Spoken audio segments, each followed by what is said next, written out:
Hello friends, welcome to home food recipes. આજે આપણે બનાવશું સાબુદાણાના પાપડ. આ સાબુદાણાના પાપડ એટલા સોફ્ટ બને છે કે તમે એને ખાતી વખતે મોઢામાં મૂકશો અને એ ઓગળી જશે. આ સાબુદાણાના પાપડ એક વખત બનાવીને તમે આખા વરસ સુધી સ્ટોર કરી શકો છો. જો તમે એને વ્રત ઉપવાસમાં ખાવા માંગો તો પણ તમે ખાઈ શકો છો. તો ચલો મોંમાં મૂકતા જ ઓગળી જાય એવા સોફ્ટ સાબુદાણાના પાપડ બનાવવાનું શરૂ કરીએ. તો અહીંયા મેં એક તપેલી સાબુદાણા લીધા છે. ગ્રામમાં આ 400 ગ્રામ છે. તમે કોઈ પણ એક મોટી તપેલીનું મેઝરમેન્ટ તમારા હિસાબથી રાખી શકો છો. બસ એટલું ધ્યાન રાખવાનું છે કે જે પણ તપેલી લો એ આખી ફૂલ ભરાઈ જવી જોઈએ, જેથી પછીથી આપણને પાણીનું મેઝરમેન્ટ કરવામાં સરળતા રહે.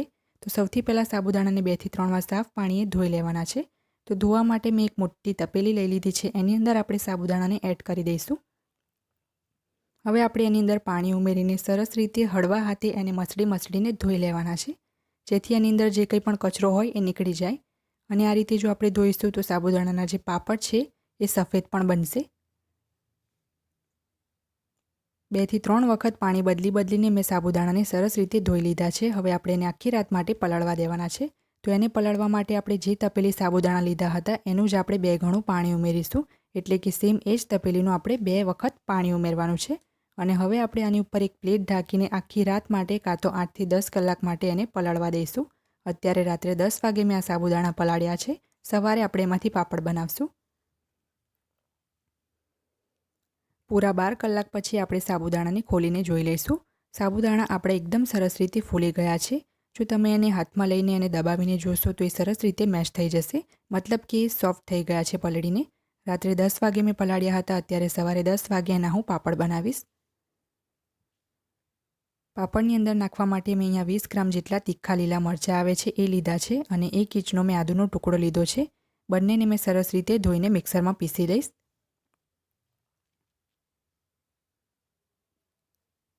આદુને છોલીને અને મરચાંને ડીચા કાપીને બંનેને મેં મિક્સરમાં સહેજ અધકચરું પીસી લીધું છે. એને પીસતી વખતે આપણે સહેજ પણ પાણી નથી ઉમેરવાનું, નહીં તો એકદમ પેસ્ટ બની જશે. તો એને અધકચરું જ પીસવાનું છે.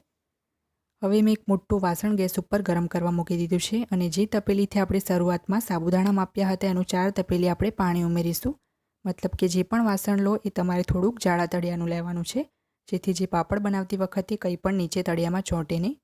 તો આ ત્રીજી તપેલી પાણી પણ આપણે ઉમેરી દઈશું અને ચોથી તપેલી પાણી ઉમેરીને ગેસની ફ્લેમ આપણે ફાસ્ટ કરી દઈશું, જેથી પાણી જે છે એ જલ્દી ઉકળી જાય. અહીંયા તમે જોઈ શકો છો કે પાણી સરસ રીતે ઉકળી ગયું છે. તો હવે આપણે એની અંદર 1.5 ચમચી મીઠું ઉમેરીશું. અહીંયા મેં જે આપણે રોજ રેગ્યુલર ખાઈએ છીએ એ જ મીઠું લીધું છે. જો તમે સિંધવ મીઠું નાખવા માંગો તો પણ નાખી શકો છો. અધકચરું વાટેલું જીરું ઉમેરવાનું છે, 1 મોટી ચમચી જેટલું. જીરાને મેં સહેજ તવા પર શેકીને અધકચરું વાટી લીધું છે. અને હવે આપણે જે આદુ અને મરચાંને ક્રશ કર્યા હતા એ પણ આની અંદર ઉમેરી દઈશું. જો તમે ટેબલ સ્પૂનમાં માપશો તો 2 મોટી ચમચી જેટલું આદુ અને મરચાંની પેસ્ટ છે.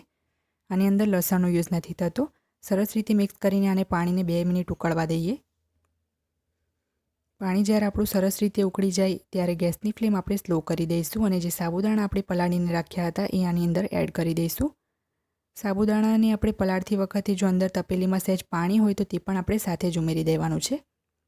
અને થોડુંક આપણે સાવધાનીથી એડ કરીશું, કારણ કે જે પાણી છે ગરમ એ આના છાંટા ઉપર ઉઠશે નહીં. સાબુદાણા એડ કર્યા પછી ગેસની ફ્લેમ ફાસ્ટ મીડિયમ કરતા રહીને અને સતત હલાવતા રહીને જ્યાં સુધી આ મિશ્રણ થોડુંક ગાઢું ના થાય અને સાબુદાણા કાચ જેવા ટ્રાન્સપરન્ટ ના થઈ જાય ત્યાં સુધી એને કૂક કરીશું.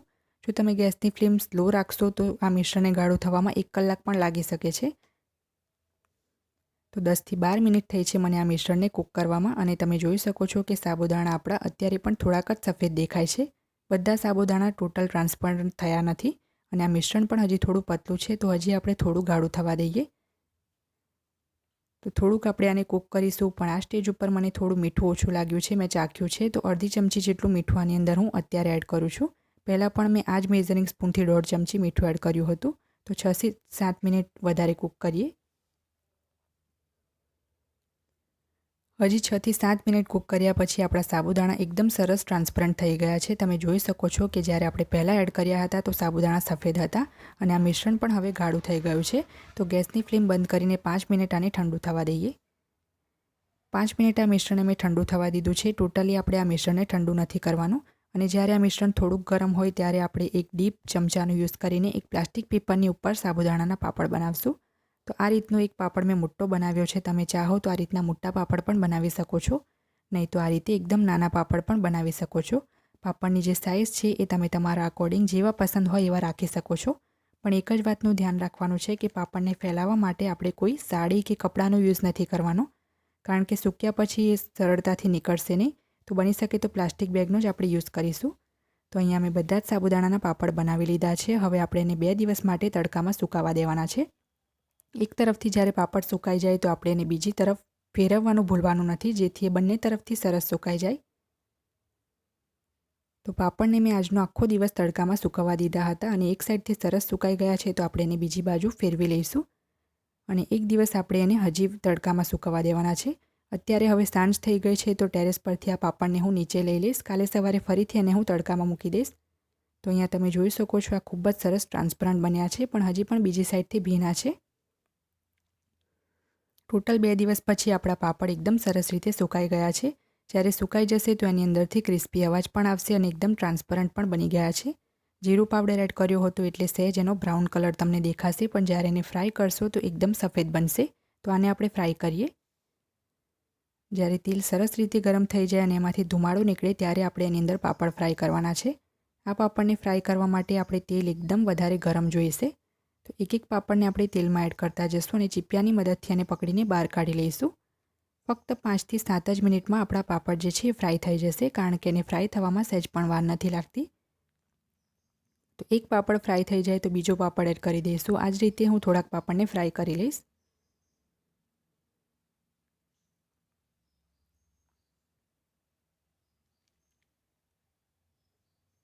અહીંયા તમે જોઈ શકો છો ફ્રેન્ડ્સ કે બધા જ પાપડ મેં બનાવી લીધા છે. થોડાક કેટલા સરસ સફેદ બન્યા છે. નાના બાળકો પણ આરામથી ખાઈ શકે એટલા સોફ્ટ બન્યા છે. તો ફ્રેન્ડ્સ આ સાબુદાણાના પાપડને તમે વધારે ક્વોન્ટિટીમાં બનાવીને આખું વર્ષ દરમિયાન એરટાઇટ ડબ્બામાં ભરીને સ્ટોર કરી શકો છો. જ્યારે પણ મન કરે ત્યારે ફ્રાય કરી શકો છો. જો તમને મારો આજનો આ વિડીયો પસંદ આવ્યો હોય તો મારા વિડીયોને લાઇક અને શેર કરી ચેનલને સબસ્ક્રાઇબ કરવાનું ના ભૂલતા. જો તમારે મારો આ જ વિડીયો હિન્દીમાં જોવો હોય તો એની પણ મેં લિંક નીચે ડિસ્ક્રિપ્શન બોક્સમાં આપી દીધી છે. તો મળીએ નેક્સ્ટ વિડીયોમાં. ત્યાં સુધી આવજો.